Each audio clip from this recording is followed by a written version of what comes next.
കാസർഗോഡ് ജില്ലാ library council വികസന സമിതിയുടെ ഈ വർഷത്തെ പുസ്തകോത്സവത്തിന് കാഞ്ഞങ്ങാട് ദുർഗ ഹയർ സെക്കൻഡറി സ്കൂളിൽ തുടക്കമായി. 50-ലേറെ പ്രസാധകരുടെ 100ഓളം സ്റ്റാളുകളുമായി 3 ദിവസങ്ങളിലായി നടക്കുന്ന പുസ്തകമേള ഈ ചന്ദ്രശേഖരൻ MLA ഉദ്ഘാടനം ചെയ്തു. This news sponsored by Bhuvaneswari arts and science college, Kaniyanthol, Cheemeni. Mobile 9447730972.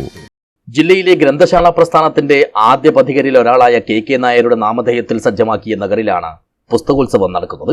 May 16 മുതൽ 18 വരെയുള്ള 3 രാപ്പകലുകളിലായി നടക്കുന്ന പുസ്തകങ്ങളുടെ പ്രദർശന വിപണനമേള വെള്ളിയാഴ്ച രാവിലെ മണ്ഡലം MLA E ചന്ദ്രശേഖരൻ ഉദ്ഘാടനം ചെയ്തു. 500 ജില്ലാനം ലൈബ്രറികൾ, വായനശാലകൾ നമ്മുടെ ജില്ലയിലുണ്ട് എന്ന് സൂചിപ്പിച്ചു. അത് ഈ നാടിന് ഒരിക്കലും ചെലവാക്കി തീർക്കാൻ കഴിയാത്ത സമ്പത്താണ്, കരുതൽ ധനമാണ്. അന്നന്നത്തെ ആവശ്യത്തിന് എത്ര ഉപയോഗിച്ചാലും കൂടുതൽ മെച്ചപ്പെടുന്നതാണ്.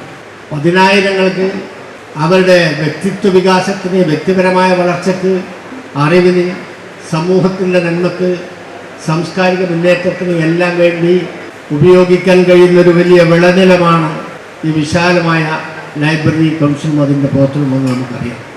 ചടങ്ങിൽ ജില്ലാ library council president KV Kunhiraman അധ്യക്ഷനായി. ജില്ലാ panchayat president P baby Balakrishnan മുഖ്യാതിഥിയായി പങ്കെടുത്തു. പുസ്തകം ഇനി എത്ര കാലം എന്ന വിഷയത്തിൽ നിരൂപകൻ EP രാജഗോപാലൻ മുഖ്യപ്രഭാഷണം നടത്തി.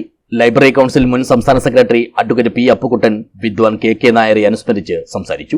CM ശ്രീജയ പൊള്ളക്കടയുടെ കുഞ്ഞു ശരീരങ്ങളുടെ ഊഷ്മാവ് എന്ന കവിതാ സമാഹാരം സംസ്ഥാന ലൈബ്രറി കൗൺസിൽ നിർവാഹക സമിതി അംഗം PVK പനയാൽ പ്രകാശനം ചെയ്തു. EP രാജഗോപാലൻ ആദ്യപ്രതി ഏറ്റുവാങ്ങി. കാഞ്ഞങ്ങാട് നഗരസഭ മുൻ chairman K Venugopalan Nambiar, PK Ahammed Hussain, P Dileep Kumar, A Karunakaran, CM Sreejaya എന്നിവർ സംസാരിച്ചു. ജില്ലാ library council secretary doctor P Prabhakaran സ്വാഗതവും ജോയിന്റ് സെക്രട്ടറി T രാജൻ നന്ദിയും പറഞ്ഞു. തുടർന്ന് ഭാഷ, സംസ്കാര വൈവിധ്യം, പ്രതിരോധവും അതിജീവനവും എന്ന വിഷയത്തിൽ നടന്ന പാനൽ ചർച്ചയിൽ ഡോക്ടർ AM ശ്രീധരൻ മോഡറേറ്ററായി.